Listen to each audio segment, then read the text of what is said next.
여기 계신 많은 분들께서는 아마 어려서부터 교회를 다니신 분들이 많을 거라고 생각이 됩니다. 그러나 우리가 아무리 모태 신앙인이라고 해도요, 실제적으로 교회에 있는 시간이나 아니면 성경을 읽는 시간, 신앙적인 고민을 하는 그런 시간보다는 학교에서 또 사회에서 생활을 하고 그러면서 무엇을 먹고 살아갈 것인지, 또 어떤 준비를 해야 내가 뒤처지지 않을 것인지에 대한 생각을 더 많이 하는 것이 사실입니다. 그리고 또 우리는 눈으로 보고 듣는 것이 공동체 성경 읽기 이것보다는 쇼츠, 릴스 이런 거에 더 많이 노출이 되고 살아가는 게 사실이죠. 그러니까 우리는 원하든 원하지 않든지 어쨌든 세상의 영향을 많이 받고 살아간다는 거죠. 그리고 자연스럽게 세상에서 보여주고 들려준 그 모든 것들이 나의 가치관이 되고 문화가 되고 사고 습관이 되고 관행이 돼서 내 안에 자연스레 스며들게 됩니다.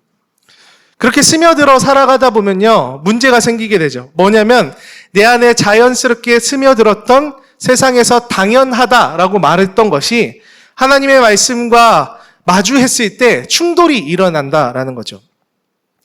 그러나 안타깝게도 많은 이들은 세속사회 가치관과 말씀의 가치관의 충돌 가운데서 그것이 눈치채지 못하던가 눈치를 채더라도 그냥 무시해버리는 경우가 많이 있습니다.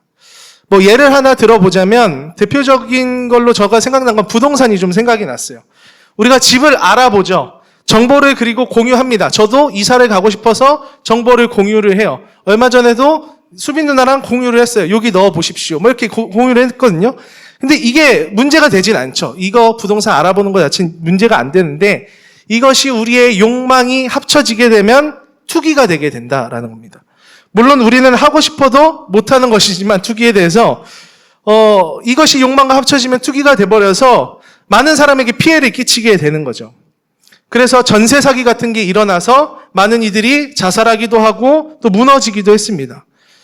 성경은요, 이것에 대해서 우리에게 어떻게 가르치냐면 가옥에 가옥을 이으며 전토에 전토를 더하여 빈틈이 없도록 하고 이 땅 가운데 홀로 거주하려는 자들은 화 있을진저라고 말합니다.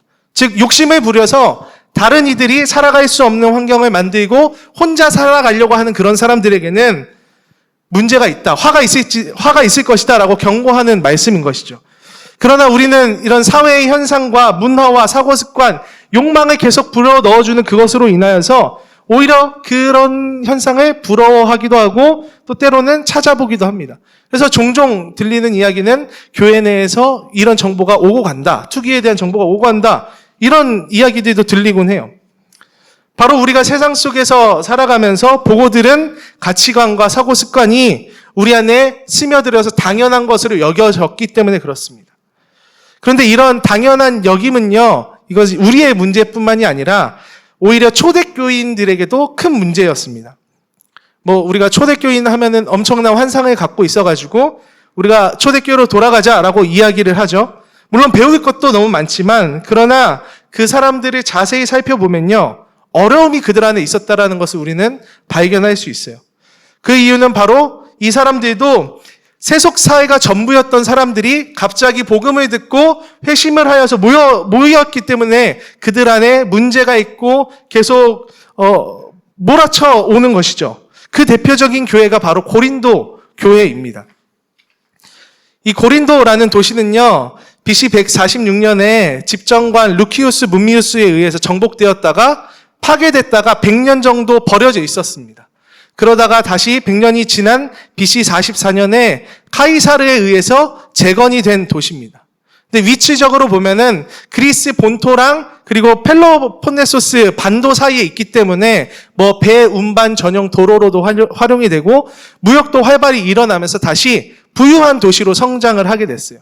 그러니까 버려진 100년 동안 아마 토착민들은 와해되었겠지만 새롭게 도시가 재건되기 시작하면서 그 안에 다양한 집단의 경제적 부유층들이 생겼을 거예요. 그리고 또 노예였다가 돈을 벌어서 해방된 해방 노예들도 있었을 거고요. 또 여러 가지 이유로서 강제적으로 이주를 하든 자발적으로 이주를 하든 모여든 사람들이 그곳에 살았을 겁니다.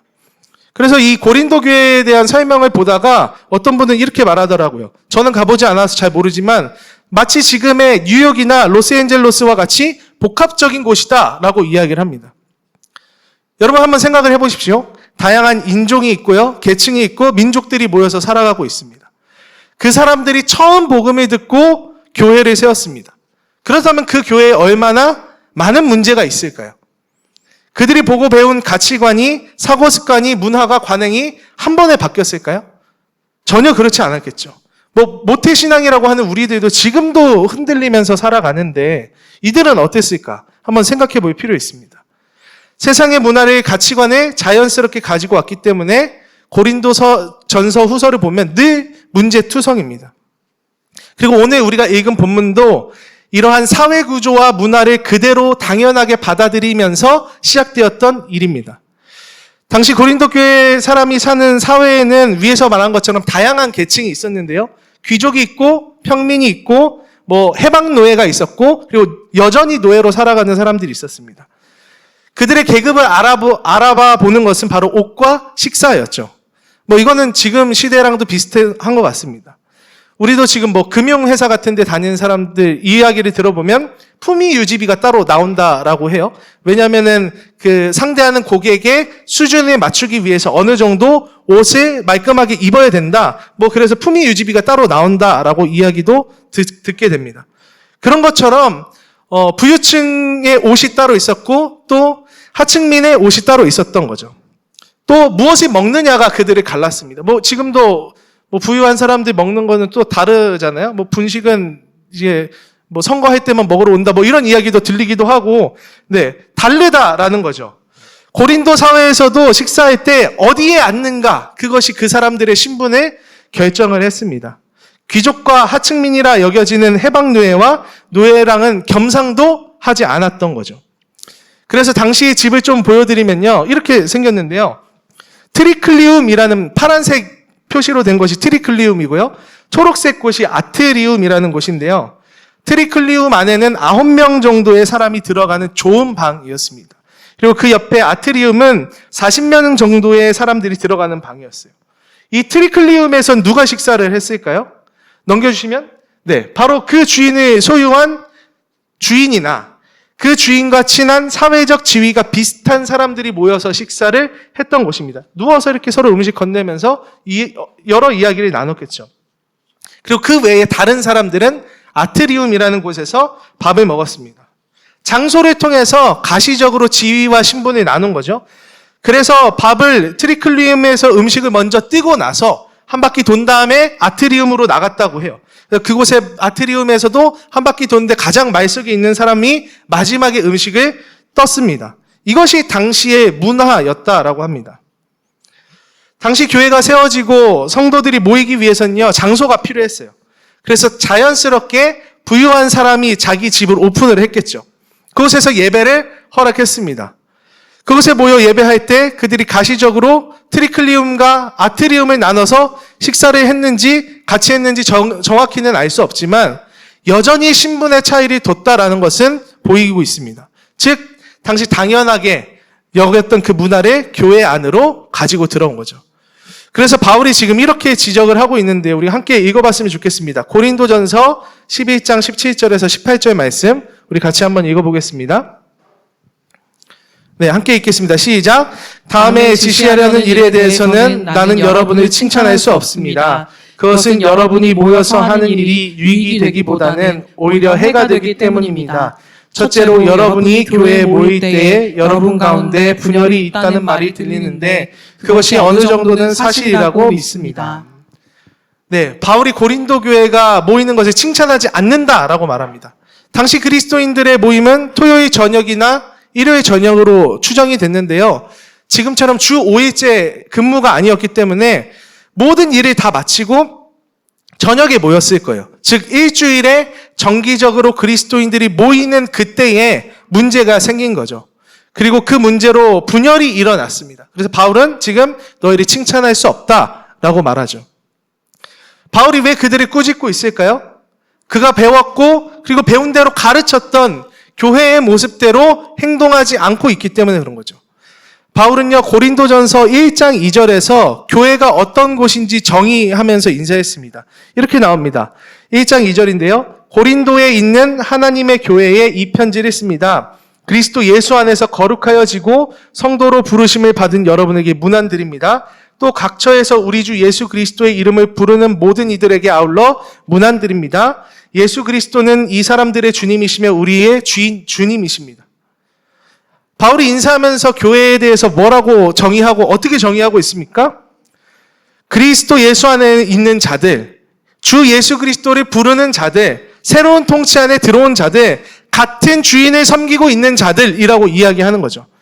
세상에서 당연하게 여겨지는 것을 따라서 살아가는 자들이 아니라 예수 그리스도를 머리로 하고 한몸된 공동체를 이루고 살아가는 자들입니다.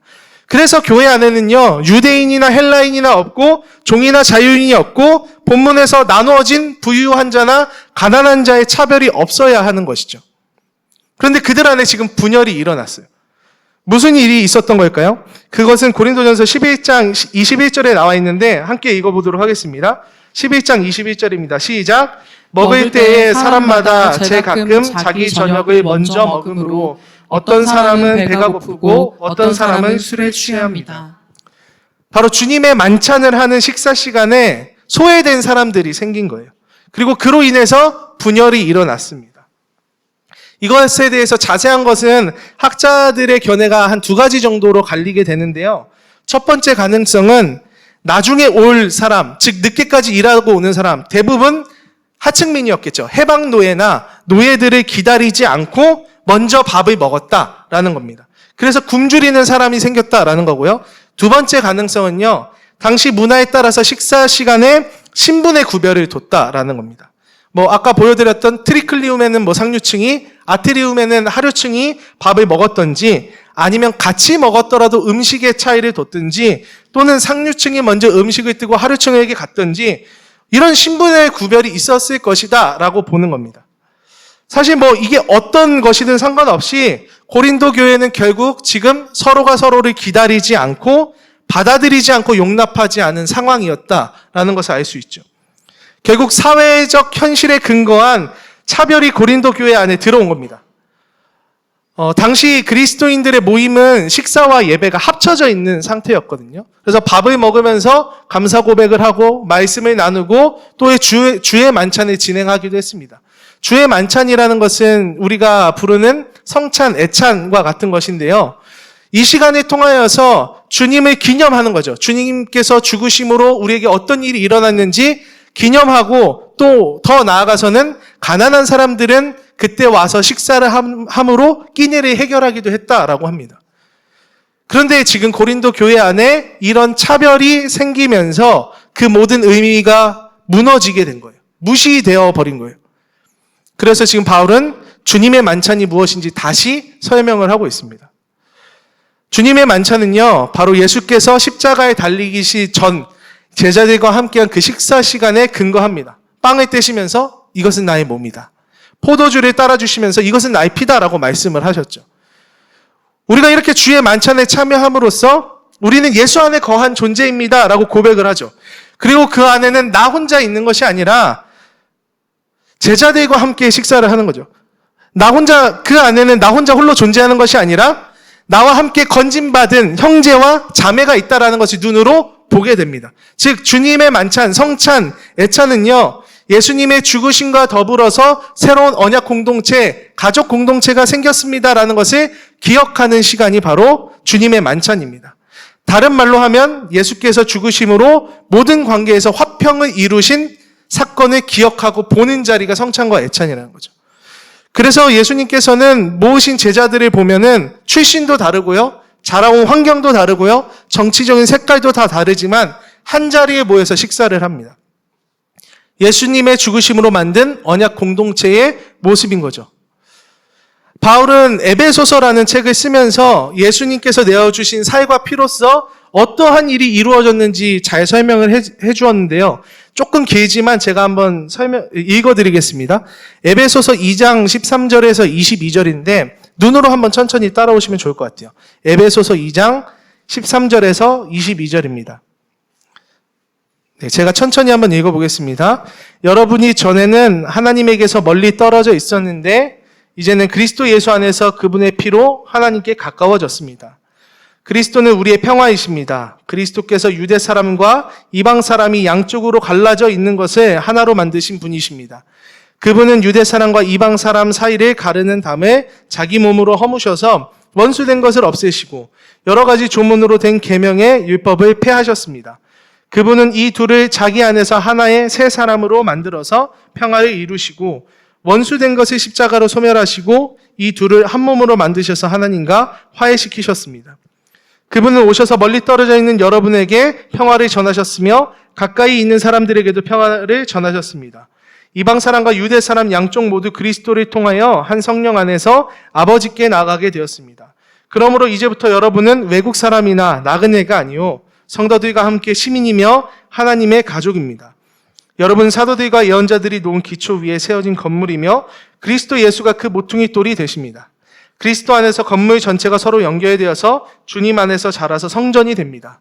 그리스도 안에서 여러분도 함께 세워져서 하나님이 성령으로 거하실 처소가 됩니다. 예수님이 몸과 피를 내어주심으로 분열되어 있던 자들은 하나 되었습니다. 새로운 존재, 새로운 사람이 되었다라는 거죠. 즉 고린도 교회는 새로운 통치를 받는 공동체의 모습이 나타나야 하는 거죠. 그런데 그들은 지금 이 모든 사실을 잊고 주님의 만찬의 시간에 개인적인 식사를 하러 온 거예요. 지금 함께 주님께서 이루신 것들을 기념하고 감사하고 하나됨을 이루어야 되는데 자기 밥 먹으러 온 것입니다. 예수님의 죽으심을 잊은 것이고 예수님의 죽음이 아무런 효력이 없게 만든 행동이라는 거예요. 그래서 바울이 지금 화를 내고 있는 거죠. 그런데 바울은 여기서 화를 내고 끝내는 것이 아니라요, 해결책을 제시해 줍니다. 고린도전서 11장 28절입니다. 같이 읽겠습니다. 시작. 그러니 각 사람은 자기를 살펴야 합니다. 그런 다음에 그 빵을 먹고 그 잔을 마셔야 합니다. 뭐라고 얘기하게 하나요? 자기를 살피라. 우리가 이 말씀은요, 사실 여러 번 들어봤을 거예요. 오늘날 한국교회에서는 이 구절을 어떻게 인용하냐면 성찬식을 시행하기 전에 자기를 돌아보시고 성찬의 떡과 잔을 받으셔야 합니다. 먼저 자기 안에 있는 죄를 회개하시고 성찬을 하십시오라고 이렇게 사용을 하는데요. 자신의 죄를 살펴보고 살펴보는 것은 우리한테 너무 중요하고 의미 있는 일이긴 한데 사실은 이 본문의 문맥을 봤을 때 자기 자신을 성찰하십시오라는 것은 내가 생각하지 못한, 고백하지 못한 죄가 있는지 돌아보라 이런 의미가 아니라요. 오히려 앞에 있는 27절과 연결이 됩니다. 합당하지 않게 먹지 않기 위해서. 합당하지 않게 먹지 마십시오라는 것과 연결이 돼요. 즉, 합당하지 않게 먹는 게 무엇인가요? 합당하지 않은 태도가 무엇인가요? 바로 하나 되게 하는 주의 만찬을 개인의 만찬처럼 하는 것이 합당하지 않게 먹는 것이죠. 누군가를 소외시키고 누군가를 굶주리고 공동체를 분열하게 만드는 마치 깨어진 세상의 모습입니다. 자기중심적이어서 누군가는 소외되고 누군가는 굶주리게 만들고 분열을 일으키는 그 모습으로 먹지 말라라는 거죠. 그럼 어떻게 먹어요? 다른 사람을 돌아보면서 주의 만찬에 참여하라라는 겁니다. 나의 행동이, 나의 먹는 것이 혹은 다른 사람을 소외하게 하는 것이 아닌지, 굶주리게 하지 않는 것인지, 분열하게 하는 것은 아닌지 돌아보라는 뜻인 거죠. 서로를 돌아보면서 주의 만찬에 참여하라라는 뜻입니다. 이 말씀은요, 지금 집을 제공한, 교회 모임 장소로 제공한 부유한 자와 그리고 사회적 지위가 비슷한 자들을 향해서 이야기한 말씀입니다. 바울은요, 그들이 자기 집에서 먹고 마실 권리가 없다라고 말하지 않아요. 그러나 교회 공동체가 모여서 함께하는 그 시간에는 주어진 음식을 함께 공유함으로 공동체의 하나됨을 보여야 한다라고 이야기하는 겁니다. 교회가 함께 모일 때는 그곳은 더 이상 누군가의 가정집이 아니라 한 공동체가 한 하나님을 예배하는 공간이 되었다라는 것을 기억하라는 거죠. 그 근거가 무엇이에요? 예수님의 몸과 피 흘리신 주님의 만찬입니다. 그래서 바울은 실제적인 해결책을 다시 언급합니다. 33절에 나오는데요. 같이 한번 읽어보겠습니다. 33절 시작. 그러므로 나의 형제자매 여러분, 여러분이 먹으려고 모일 때는 서로 기다리십시오. 바울은 서로 기다리라라고 말합니다. 이것은요, 기다리다라고 말을 하게 되면 아마 만약 늦게 오는 사람을 위해서 기다려주라라고 이야기할 수도 있고요. 이건 또 다르게 번역이 될 수 있는데, 맞이하다 환대하다 이렇게 번역을 할 수 있거든요. 이것이라면 신분의 차이를 두고 식사를 할 때면 너희들이 서로를 환대해라, 맞이해라, 차별을 두지 마라 라는 뜻으로 해석을 할 수도 있습니다. 바울은 지금 서로 기다리라, 환대하라 라는 조언을 하고 나서 또 한 걸음 더 나아가서 뭐라고 이야기하냐면 너희들이 만약에 못 기다릴 것 같지? 너무 배고프지? 막 욕망이 막 올라오지? 욕심이 올라오지? 그러면 집에서 밥 먹고 와 라는 현실적인 조언까지 해주고 있어요. 대신 함께 모였을 때는 모두가 누리고 먹을 수 있도록 베풀고 기다려라 라는 거죠. 여러분, 고린도 교회 안에 있는 상류층들에게는요, 이 식사 문화가 너무나 당연한 것이었습니다. 이렇게 행동을 한다고 해서요, 손가락질하는 사람이 아무도 없었다라는 거예요. 그런 사회 구조 안에서 그들은 살아가고 있던 사람들이에요. 그런데 바울은 지금 주님이 가르쳐 주신 것, 주님께서 우리에게 보여주신 것은 그게 아니다라고 말하면서 하나의 원리를 제시하고 있는 거죠. 지금 너희의 행동은 분열을 일으키는 거야. 주님의 죽으심으로 이루신 하나됨을 해치고 있는 거야. 그러니까 너희들은 불편하더라도 교회가 하나 될 수 있게 해라. 집에서 밥을 먹고 옴으로써라도 또는 세상 사람들이 한 명도 손가락질하지 않는 문화이지만 신분의 차이이지만 너희들의 권리를 내려놓음으로써라도 기다려주고 환대해줘라 라고 이야기하는 거죠. 기꺼이 불편함에 참여하여 하나됨을 이루라 라는 원리를 제시합니다. 그 당시 문화와 사고방식에서는 당연한 거지만 새로운 통치 가운데 들어온 그리스도인, 주님의 통치와 주님의 보여주신 길을 따라가야 하는 자들은 그렇게 살아가면 안 되는 거죠.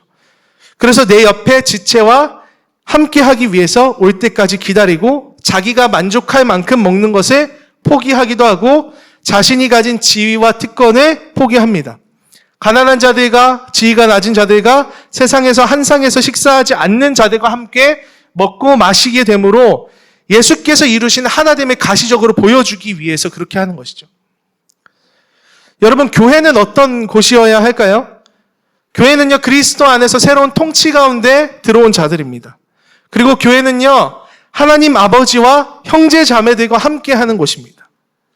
교회는 새로운 통치 안에 있기에 또 형제 자매와 함께 해야 하기에 세상 속에서 당연하다라고 말하는 것을 그대로 수용하면 안 돼요. 세상에서 당연하다 말하는 것은 분열을 일으키고 소외를 일으키기도 합니다. 그것이 괜찮다라고 말해서는 안 되는 거죠. 교회는 서로 다른 상황과 환경에 살지만 그들이 예수 안에서 하나가 되는 곳입니다. 예수님께서도 우리와 하나 되기 위해서 이 땅에 오시지 않았습니까? 교회의 방향도 마찬가지죠. 하나 되기 위해서, 함께 하기 위해서 자신이 기꺼이 불편함에 참여하는 것. 하나님이 기뻐하시는 공동체는 어떤 모습일까? 예수 그리스도의 새로운 통치를 받는 교회의 모습은 어떤 모습일까 생각하면 할수록 그 안에는 불편함이 수반될 수밖에 없습니다. 왜냐하면 교회는 다양한 사람들이 모이기 때문입니다.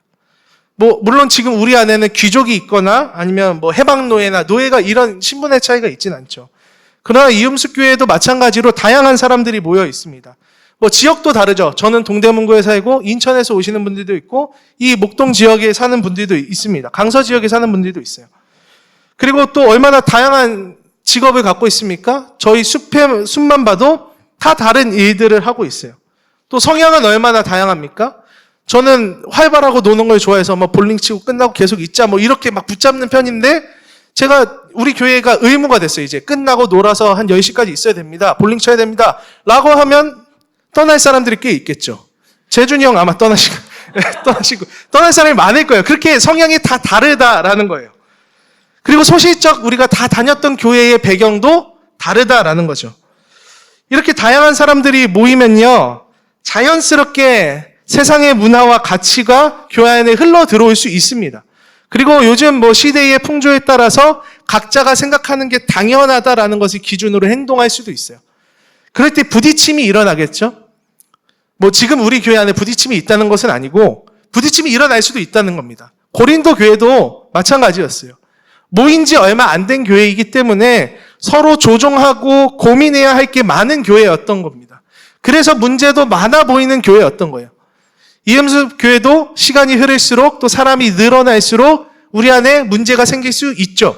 부딪힘이 일어날 수 있습니다. 분열의 징조가 보일 수도 있어요. 문제 없는 곳은 사람이 있는 곳이 아니다라는 말이 있는 것처럼 문제가 없을 수는 없습니다. 그때 우리가 모두 오늘 이 말씀을 기억했으면 좋겠어요. 기꺼이 불편한 교회. 교회는 기꺼이 불편해질 수 있어야 합니다. 내가 조금 불편할 수 있지만 당연한 내 권리를 놓아야 할 수도 있지만 내 옆에 있는 형제 자매와 함께 할 수 있다면, 나보다 더 연약한 자와 함께 할 수 있다면 불편에 참여하는 것이죠. 기꺼이 불편함에 참여하는 자유를 가진 것이 바로 그리스도인들이라는 겁니다. 그리고 이 행동의 근거가 바로 예수 그리스도이십니다. 오늘 바울의 편지를 요약하면 이런 내용인 거예요. 주의 만찬을 한다고 하면서 너희들은 지금 뭘 하고 있냐? 왜 너희들의 배만 불리고 있냐? 다른 이들의 배는 왜 생각해 주지 않느냐? 왜 함께 예수 안에서 먹고 마시려고 하지 않냐? 귀족이라서 부유한 집을 가졌다고 해서 더 먹어야 하냐? 정신 차려라. 예수님은 세상과 똑같이 행동하지 않으셨다. 그분은 높은 곳에서 내려오셔서 가난한 자와 약한 자와 소외된 자와 귀신 들린 자를 찾아가신 분이고, 예수님은 가지 않으셔도 되는 십자가의 길을 가셔서 몸이 뜯기고 피를 흘리심으로 우리를 하나 되게 하셨다. 그분이 바보라서 그런 일을 한 것 같냐? 바로 너희들과 함께 하기 위해서 그런 것이 아니냐. 이렇게 꾸짖고 있는 내용입니다. 우리의 머리이신 예수님이 먼저 우리에게 보여주셨다는 거죠. 자신의 몸을 주시고 자신의 피를 내어주시면서 우리에게 보여주셨습니다. 이음숙교회는 매주 애찬을 하죠. 저는 이음숙교회에서 와서 좋았던 것 중에 하나가 바로 애찬식이었는데요. 보통 교회에서 이제 애찬이라고 안 부르고 성찬이라고 하는데, 성찬을 하면은 마이너스러운 반주가 딱 시작되면서 목사님이 성경책을 펴고 목소리 딱 깔고 시작하거든요. 그는 실로 우리의 지고, 이거를 딱 우리의 질고를 지고 우리 상하고 이런 이야기를 많이 하는데, 이 말씀만 읽으면서 예수님의 죽으심에만 초점을 맞춰요. 그런데 그러다 보면 우리가 잊게 되는 게 무엇이냐면, 그로 인해서 이루어진 공동체, 함께하는 형제자매를 생각하지 못하는 거죠. 그러나 이음숙교회는 예수 안에서 하나 되었음을 함께 고백하며 서로를 돌아보는 시간이 있어서 저는 너무 좋았습니다. 우리가 이 애찬을 매주 하잖아요. 매주 할 때 오늘 말씀을 좀 기억하면 좋겠어요. 내가 합당하게 먹고 있지 않는지 자신을 살펴 돌아보는 거죠. 어떻게 해요? 합당하게 먹는 것이 뭐라고 했죠? 하나됨에 힘쓰고 있는가? 주께서 주신 교회에 혹시 소외된 자가 있는가? 가난한 자가 있는가? 혹시 우리 교회가 분열되고 있지 않는가? 이것을 고민하면서 서로를 돌아보고 불편함에 참여하는 것이 합당하게 먹고 마시는 겁니다. 주께서 하셨듯이 말이죠. 우리가 이 일을 잘 해내서 그리고 든든해진다면 이제 세상에 주께서 이루신 화평을 보여주는 자들로 살아갔으면 좋겠습니다. 예수님께서는요, 아무도 모르는 우리를 위해서 기꺼이 불편함에 참여하심으로 화평을 이루셨어요. 그래서 하나 되게 하셨습니다. 예수 그리스도의 충만인 교회가 자기중심성으로 깨어진 이 세상 가운데, 분열과 싸움과 전쟁이 가득한 이 세상 가운데 화평과 샬롬을 보여주는 교회가 되었으면 좋겠습니다. 어떻게 해요? 이음숙 교회가 불편해짐으로, 기꺼이 그 불편함에 참여함으로요. 깨어진 세상 속에서 우리는 하나님의 통치가 무엇인지, 또 주의 만찬에 참여하는 자들의 삶이 무엇인지 보여줬으면 좋겠습니다. 함께 살아가는 세상을 소망하고 이 일에 참여하는 교회가 되었으면 좋겠어요. 다시 한 번 더 묻겠습니다. 교회는 어떤 곳이어야 할까요? 교회는요, 세상에서 당연하다고 여기는 것들이 들어와서 문제가 생길 수는 있긴 하지만 그것을 다시 말씀에 비추어 판단하고 바로 잡을 수 있는 곳이어야 합니다. 그리고 오늘 말씀에 비추었을 때 트리클리움과 아트리움의 경계가 없어지고 함께 하기를 위해서 노력하는 곳, 불편함을 감수하는 곳입니다. 좀 덜 먹고 더 기다리더라도 함께 하는 것을 즐거워하는 곳이 교회여야 합니다. 나의 편함을 포기하고 함께함을 선택하는 곳이어야 합니다. 하나 되기 위해서 기꺼이 불편함에 참여하는 곳이 교회여야 합니다. 여러분, 우리 주님 따라 기꺼이 불편함에 참여하기 원합니다.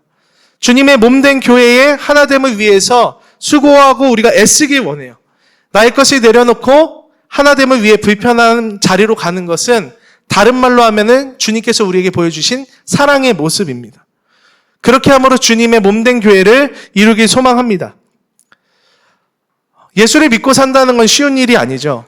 기존에 살아가던 내 삶의 방식을 전체 다 바꿔야 하기 때문에 그래요. 그렇기에 고린도 교회 안에도 다양한 문제와 오랜 바울과의 실랑이가 있었습니다. 그러나 아무리 힘들어도 또 아무리 불편해도 교회의 주인이신 예수께서 원하시는 모습으로 우리가 바뀌어야 하죠. 우리 모두 지금 잘하고 있지만 계속해서 하나됨을 위해 더 노력했으면 좋겠습니다. 기꺼이 불편함에 참여하며 주님의 몸된 교회를 세워갔으면 좋겠어요. 문제가 생겼을 때 불평하고 비판만 하는 자들이 아니라 예수님이 원하시는 교회의 모습이 무엇인지 고민하고 그 원리를 따라서 삶의 전환까지 이루는 멋진 그리스도인들이 되시길 간절히 소망합니다.